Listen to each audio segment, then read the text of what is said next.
আসসালামু আলাইকুম। আশা করছি আপনারা সবাই ভালো আছেন। আজকে আমি নতুন একটা সমস্যা নিয়ে আপনাদের সাথে আলোচনা করব। বর্তমানে আমরা কম বেশি সবাই ডেস্কটপ কম্পিউটার ব্যবহার করে থাকি। আর এই ডেস্কটপে আপনি যদি ইন্টারনেট ব্রাউজিং করতে চান তাহলে প্রথম শর্ত হচ্ছে প্রথমেই আপনার ইন্টারনেট থেকে আপনার পিসিতে একটি তার যুক্ত করতে হবে। এর পরবর্তীতে আপনি সুন্দরভাবে ব্রাউজিং করতে পারবেন। এই সময় আপনি যদি চিন্তা করেন যে আপনার রাউটারটি এক রুমে এবং আপনার পিসি আরেক রুমে, তাহলে কি হবে?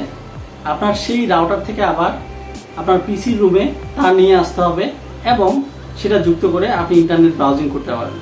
কিন্তু এখানে সমস্যা হচ্ছে, আপনি যদি দরজা দিয়ে নিয়ে আসেন আপনার তারটি অথবা জানালা দিয়ে, তাহলে আপনি দরজা লাগাতে পারবেন না অথবা জানালা লাগাতে পারবেন না।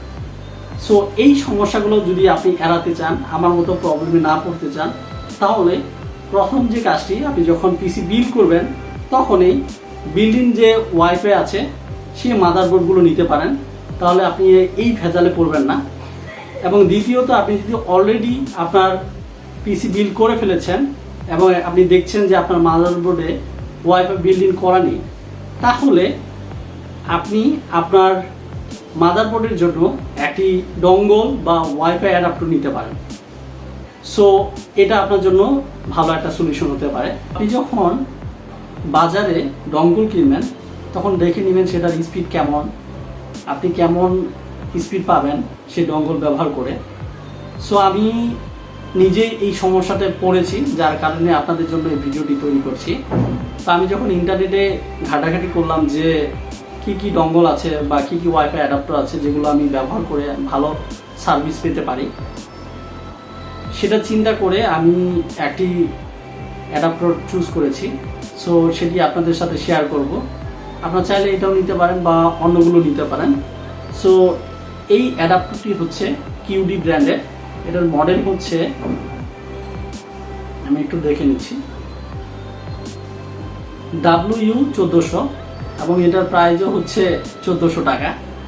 সো এটা যদি একই আমি জিনিস খেয়াল করেছি, এটা হচ্ছে ডুয়েল ব্র্যান্ডের, 867 প্লাস 400 Mbps স্পিড আপনি পাবেন। এবং এটিতে আরেকটি যেই জিনিস দেওয়া আছে সেটা হচ্ছে 5 dBi হাই গেইন অ্যান্টেনা দেওয়া আছে, যার মাধ্যমে আমি খুব সহজেই স্মুথলি যে কোনো ধরনের জিনিস আমি স্ট্রিমও করতে পারবো এবং তার পাশাপাশি আমি দেখতেও পারবো।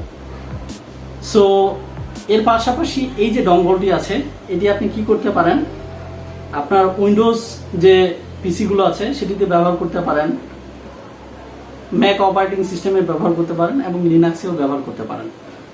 তাহলে চলুন, আমি যে অ্যাডাপ্টারটি কিনেছি সেটা এখন আমরা আনবক্সিং করব এবং আমি আমার পিসিতে কানেক্ট করে জানাবো যে আসলে এটা ব্যবহার করছি আমি, কেমন লাগছে, আপনারা যদি নেন আপনাদের জন্য কেমন হবে।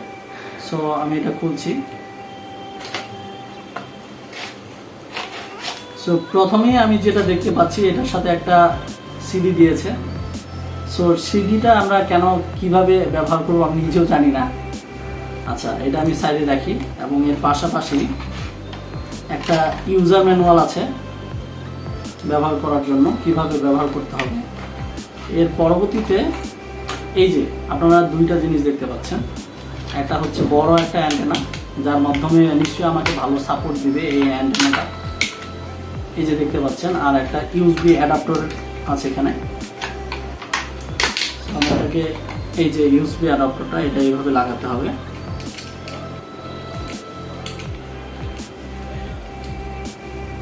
লাগছে না কেন? এই যে অ্যান্টেনাটা আমি এটা লাগিয়ে ফেলেছি। এখন এই যে উপরে একটা ঢাকনা আছে, এটাকে তুলতে হবে। আপনি জাস্ট নর্মাল যে ইউএসবি ড্রাইভারগুলো আছে সেটাতে লাগিয়ে দিতে পারবেন। সো তার আগে আপনি যখন এটা নেবেন, নেওয়ার সময় এটা খেয়াল করবেন যে ইউএসবি সাপোর্ট এটা কত। আমি যেটা নিয়েছি এটা হচ্ছে 2.0 ভার্সন আছে এটা, এবং 3.0 ভার্সনও আছে ইউএসবি সাপোর্ট। সো আপনি এটা ভালোভাবে চেক করে নেবেন। সো এই তো, আর কিছু নেই বক্সে। সো আমি এটা ব্যবহার করব। তো আমি অলরেডি এটা এর আগে ব্যবহার করেছি, যা আমি স্পিডও দেখেছি চেক করে যে স্পিড অনেক ভালো। আপনি যদি এই ধরনের ওয়াইফাই অ্যাডাপ্টার ব্যবহার করেন, আপনি যে কোনো ভিডিও স্ট্রিম করতে পারবেন এটার মাধ্যমে এবং দেখাতে পারবেন, সেটাতে কোনো প্রবলেম হবে না। তো আশা করছি আপনাদের জন্য ভালো একটা সমাধান, যে আপনারা যদি যেই ব্র্যান্ডেরই নেবেন সেটা ভালো দেখে নেবেন, যেন আপনারা খুব সুন্দরভাবে কাজ করতে পারেন। তো আজকের ভিডিওটি এ পর্যন্তই। ধন্যবাদ সবাইকে। আসসালামু আলাইকুম।